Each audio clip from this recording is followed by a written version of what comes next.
pukul 10:11 kami juga masih menemani Anda hingga menjelang pukul 12 waktu Indonesia Barat. Rekan data sebanyak 198 pondok pesantren atau ponpes diklaim Badan Nasional Penanggulangan Bencana Teroris atau BNPT terafiliasi dengan sejumlah jaringan teroris.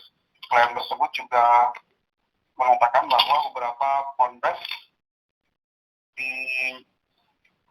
dinilai berdasarkan data yang dikumpulkan oleh Badan Intelijen, penilaiannya dilakukan berdasarkan sejumlah indikator yang berkaitan dengan radikalisme suatu kelompok. Lalu validkah data tersebut yang notabene data itu juga terdapat banyak kekeliruan? Lalu bagaimanakah eksistensi pondok pesantren dengan adanya isu tersebut? Kita akan memperbincangkan hal itu dengan intelektual muda muslim sekaligus juga sekretaris Komisi 4 DPRD Kabupaten Bekasi Rusdi Haryadi. Dan juga. Assalamualaikum warahmatullahi wabarakatuh, Bang Rusdi. Waalaikumsalam warahmatullahi wabarakatuh. Maaf. Kabar sehat ya, Bang ya? Siap, alhamdulillah sehat.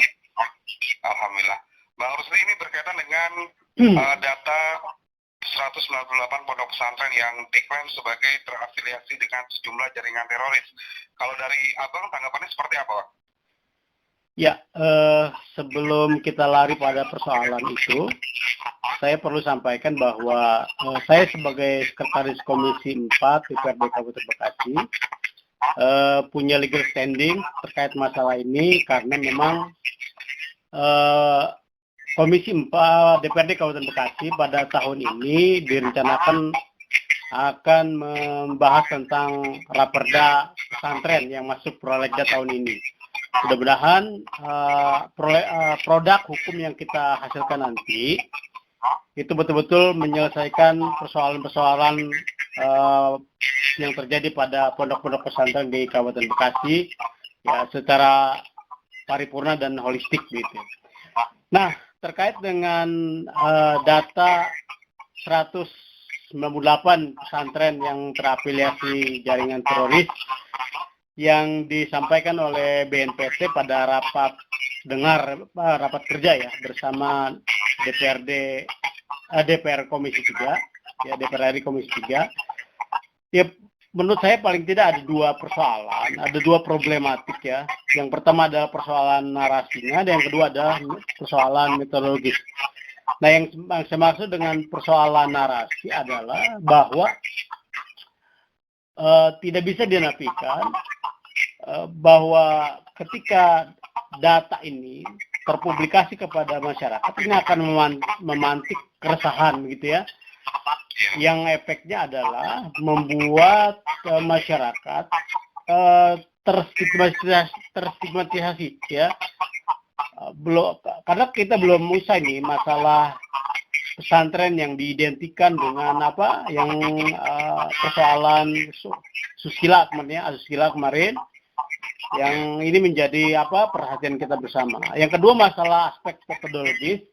Nah, berdasar prinsip-prinsip dari transparansi informasi ini juga harus bisa terukur metodologinya membuat kategorisasi dari ada 98 pesantren yang terafiliasi jaringan teroris sehingga tidak menimbulkan kesalahpahaman dan tentu saja kembali kepada hal yang pertama yaitu memantik kesalahpahaman yang masyarakat terhadap eksistensi dari pondok pesantren. Gitu, Bang.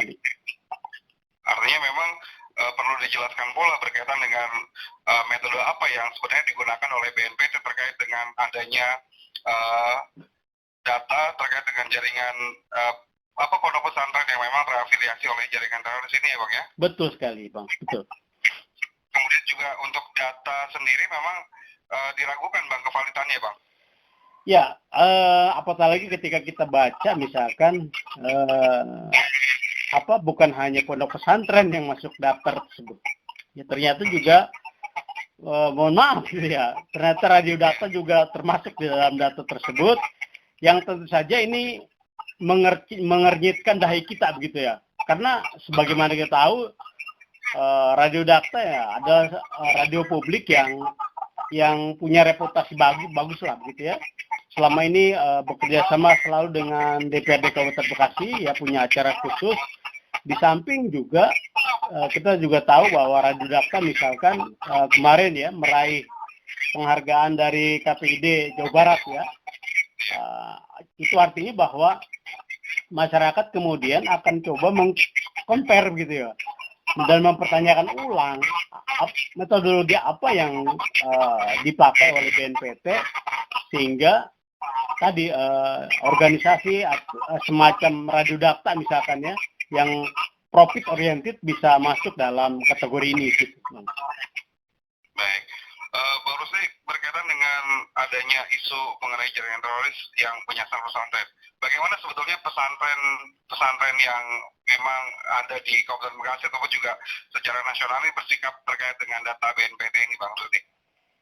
Ya, saya pikir seperti halnya misalkan Majelis Ulama Indonesia yang juga sudah menyampaikan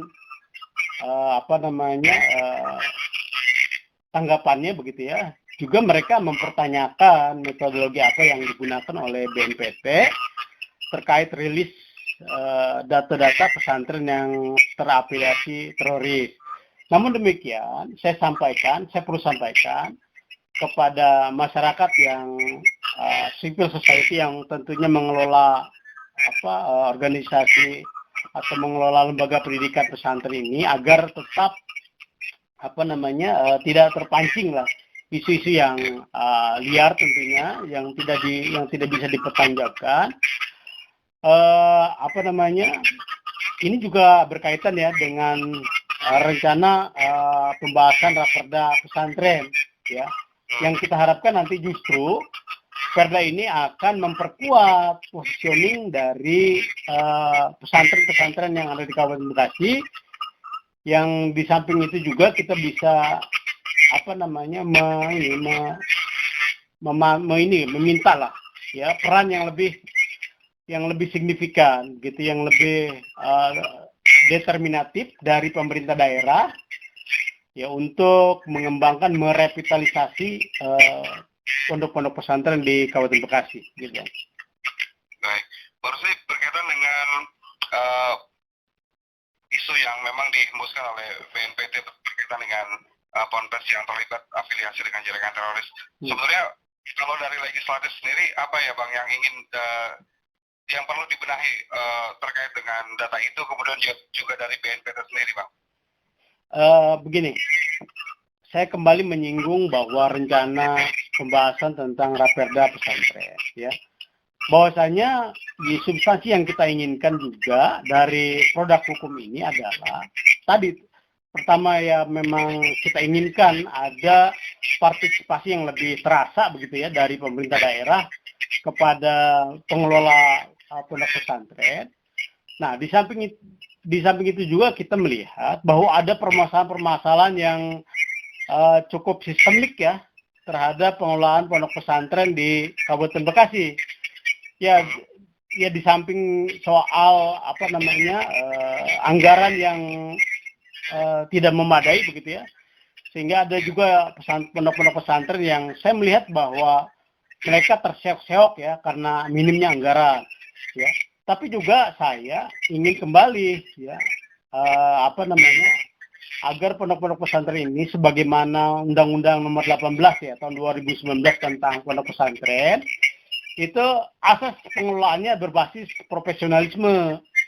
Ya, nah ini relevansinya dengan data yang dirilis oleh BNPT tadi adalah bagaimana ya pondok-pondok pesantren ini memberikan jaminan kualitas lulusan begitu ya, baik terhadap bagaimana dia bisa diterima oleh pasar kerja begitu ya, sebagaimana ini saya sampaikan pada saat rapat bersama konsultan ya yang mendrap perda ini ya, supaya juga tidak terstigma gitu loh pesantren ini sebagai ya lembaga pendidikan yang kolot jumud begitu ya, apalagi sekarang ada embel-embel ya stigma teroris dan lain sebagainya begitu. Nah, sehingga kita perlu ya punya ini indikator-indikator khusus ya terkait dengan pesantren yang menghasilkan lulusan-lulusan ini. Ya salah satunya adalah bagaimana kita punya standar tentang kurikulum yang diajarkan di pesantren tersebut, Bang. Baik. Kapan rencananya akan melakukan pembahasan berkaitan dengan Perda pesantren ini? Ya, sekarang baru pada proses legal drafting. Saya kemarin beberapa waktu yang lalu rapat bersama konsultan. Mudah-mudahan di semester pertama ya kita sudah bahas ini. Nanti berkaitan juga dengan Raperda hibah dan bansos ya untuk memperkuat itu sehingga sehingga pemerintah daerah yang sudah hampir 1 dekade 10 tahun ini menghapus nomenklatur hibah dalam APBD untuk pesantren, untuk sekolah-sekolah swasta ya yang dikelola masyarakat, kemudian yayasan, masjid-masjid dan majelis taklim dan lain sebagainya gitu, Bang. Artinya ini adalah perda inisiatif dari DPRD berkaitan dengan perda pesantren ini ya, Pak Rusdi? Betul, ini perda inisiatif yang secara spesifik didorong oleh Komisi 4 gitu, Bang. Baik, berkaitan dengan pondok pesantren yang ada, sebetulnya bagaimana upaya peran pemerintah daerah sendiri, Bang, berkaitan dengan membangun santri agar pendidikannya layak, kemudian juga tadi disebutkan kalau misalnya lulusan dari pondok pesantren juga bisa siap bekerja begitu. Sejauh ini bagaimana kalau dari pengamatan DPRD sendiri, Bang? Kalau evaluasi saya, sependek yang saya ketahui bahwa kita bisa memberikan penilaian yang sangat minim ya terhadap partisipasi dari pemerintah daerah ya di dalam mengembangkan pendidikan di pondok-pondok pesantren. Ini yang terus kita dorong. Padahal pondok pesantren sendiri adalah legasi yang sangat baik, yang sangat berharga yang kita perlu pertahankan gitu ya. Mengingat bahwa pesantren adalah lembaga-lembaga pendidikan tertua ya di Kabupaten Bekasi yang justru dari sanalah menghasilkan para pejuang-pejuang di Kabupaten Bekasi dalam membebaskan Indonesia ya, dari penjajahan begitu, Bang. Dan kaitan dengan tadi adanya pondok-pondok pesantren yang terafiliasi dengan jaringan teroris, ini juga perlu dipahami ya untuk menyusun kebijakan bahwa pondok-pondok pesantren ini justru harus kita revitalisasi ya, mengingat rilis yang disampaikan oleh RAN ya, sebuah lembaga think tank ya yang reputasinya cukup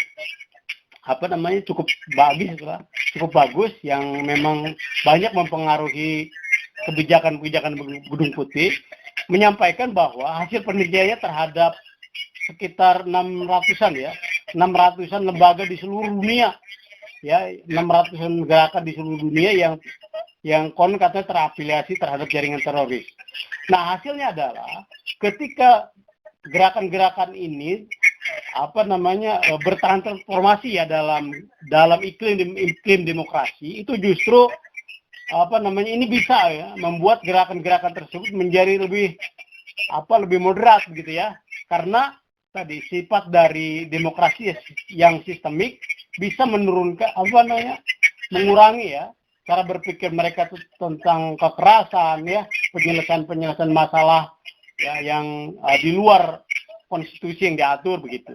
Nah, oleh karenanya maksud saya begini, artinya bahwa justru pesantren-pesantren ini harus kita dorong untuk terus berkembang karena mereka adalah bagian dari pilar-pilar demokrasi ya, sebagai civil society di samping ya legislatif, eksekutif dan yudikatif gitu. Dia adalah civil society yang harus yang kita kembangkan sebagai partisipasi masyarakat ya dalam mendidik publik lah ya, supaya cara-cara dalam menyampaikan aspirasi, menyampaikan tuntutan sesuai dengan konstitusi begitu, Bang. Tentunya nanti juga akan mengundang perwakilan dari pesantren dan juga stakeholder terkait ya Pak ya? Pasti. Berkaitan dengan rencana Pasti Perda ini Pak. pasti kita akan undang ya stakeholder, leading sektor dalam persoalan ini, baik asosiasi-asosiasi pesantren, kemudian pendidikan-pendidikan swasta, kemudian lembaga-lembaga atau yayasan-yayasan, TPA, TPQ, ya, untuk memberikan masukan, untuk memperkaya substansi dari perda kita, sehingga tadi secara sistemik perda ini bisa menyelesaikan persoalan-persoalan di Kabupaten Bekasi terkait dengan pendidikan keislaman, gitu. Baik, Pak Rusdi, terakhir mungkin apa yang disampaikan kepada masyarakat berkaitan dengan data dari BNPT dan juga nih berkaitan dengan rencana penerbitan perda pesantren dari DPRD Kabupaten Bekasi. Iya, yang saya ingin sampaikan adalah tadi pertama kita tetap menjaga kondusivitas, begitu ya, kondusivitas masyarakat sehingga ruang publik ini bisa bisa terkelola dengan baik ya, mengingat kegaduhan demi kegaduhan terus terjadi di negeri kita ya. Baru-baru ini soal izin buang anak begitu dan lain sebagainya lah. Nah, ini kita harus tata betul mood publik kita agar tetap positif, sehingga kita harapkan nanti informasi-informasi